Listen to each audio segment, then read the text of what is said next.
नमस्कार स्टूडेंट्स, स्वागत है आज की क्लास में आपका।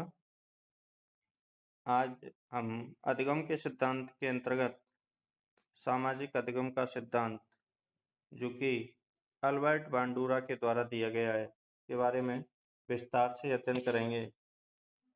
सामाजिक अधिगम सिद्धांत अल्बर्ट बांडुरा के द्वारा सन 1977 में कनाडा में दिया गया। उनके सहयोगी मुख्य रूप से वाल्टर थे। दोनों ने मिलकर इस सिद्धांत का प्रतिपादन किया कि बालक को हम किस प्रकार से सामाजिकता का पाठ पढ़ा सकते हैं, सामाजिक नियमों का पालन हम कैसे करवा सकते हैं।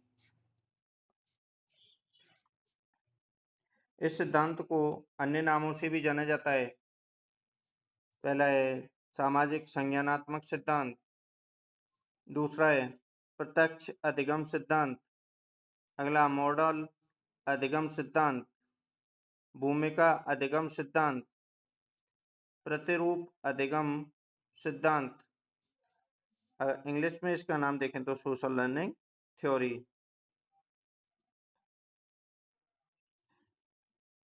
तो देखिए, इसमें एक मनोवैज्ञानिक हैं लिंडग्रेन, उनके अनुसार एक परिभाषा दी गई है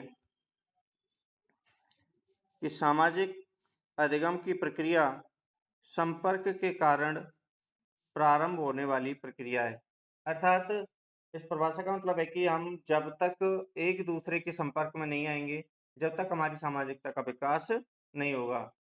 अर्थात एक ही कल्चर के रहने वाले लोग दो या दो से अधिक जब एक निश्चित स्थान पर सामाजिक नियमों के अनुकूल अपना जीवन निर्वाह करते हैं तो उनमें सामाजिकता का गुण पाया जाता है। इन्होंने अपने प्रयोग में एक छोटे बालक पर प्रयोग किया जिसका नाम अल्बर्ट था।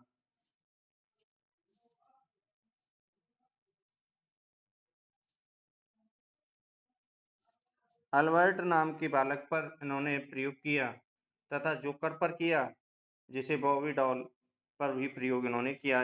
अपने प्रयोग में इन्होंने अल्बर्ट नाम के बालक को 3 प्रकार की मूवी दिखाई।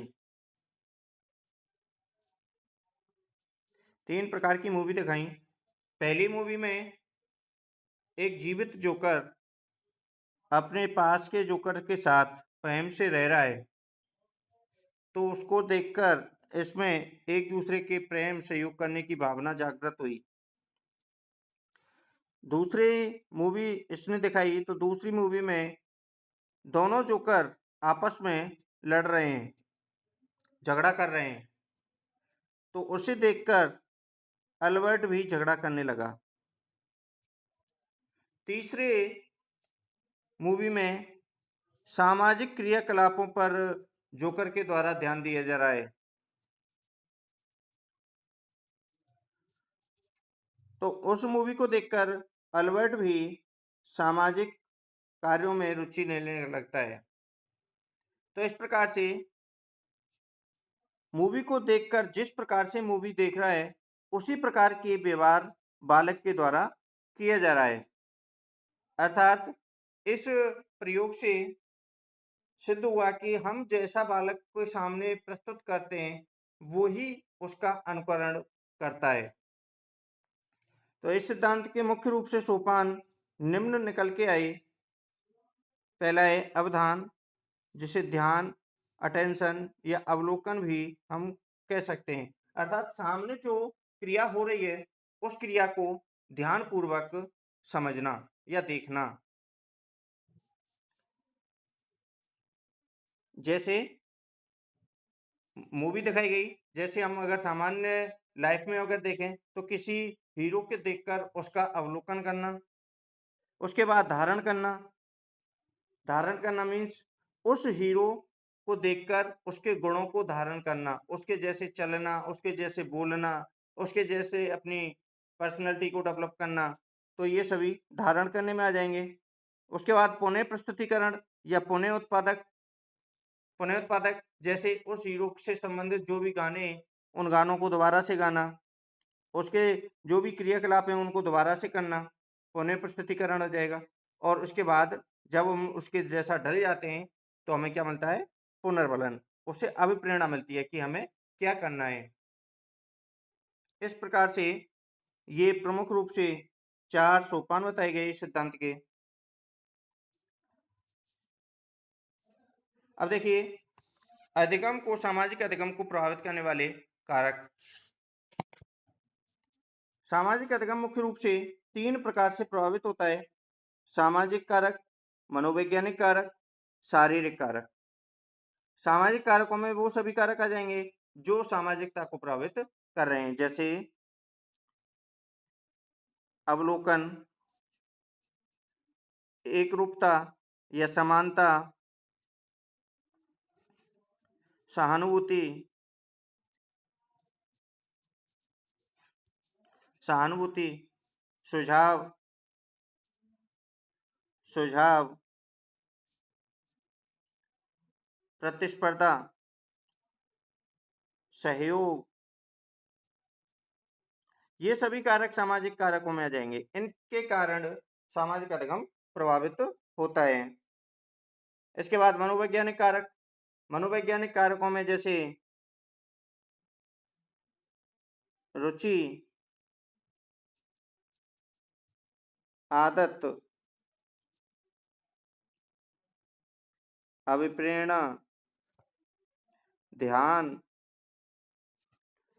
चालक, इनके कारण जो कि मनोवैज्ञानिक बिंदु हैं, इनके कारण हमारा सामाजिक अधिगम प्रभावित होता है। इसके कारण अगला है शारीरिक कारक। शारीरिक कारक में जैसे आयु, परिपक्वता, अंतःस्रावी ग्रंथियां, थकान आदि के कारण अधिगम प्रभावित होता है। तो ये प्रमुख रूप से 3 कारक हैं जिनके कारण सामाजिक अधिगम प्रभावित होता है। इसके बाद इस सिद्धांत का शिक्षा में उपयोग। देखिए, शिक्षा में मुख्य रूप से उपयोग हम इसमें बालक के व्यक्तित्व के निर्माण में सर्वाधिक बल दिया जाता है।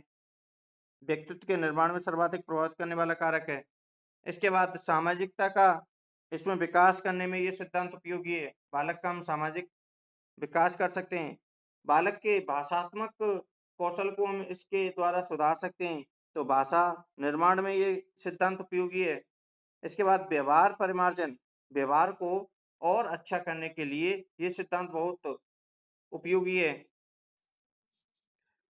कला शिक्षण के सिद्धांत में ये उपयोगी है, अर्थात हम बालक को कोई ना कोई कौशल अगर सिखा रहे हैं तो ये सिद्धांत उसके लिए बहुत उपयोगी है। क्योंकि अगर इसके हम पदों को देखें तो पदों में यही बताया गया है कि सबसे पहले बालक को समझाएंगे, जिसे बालक ध्यान से देखेगा, उसके बाद उसे ध्यान धारण करेगा, धारण करने के बाद उस कार्य को दोबारा करने का प्रयास करेगा और उस कार्य को करने के बाद जैसे उसे अपने आप को अभिप्रेरित होगा और उससे उसको पुनर्बलन मिलेगा।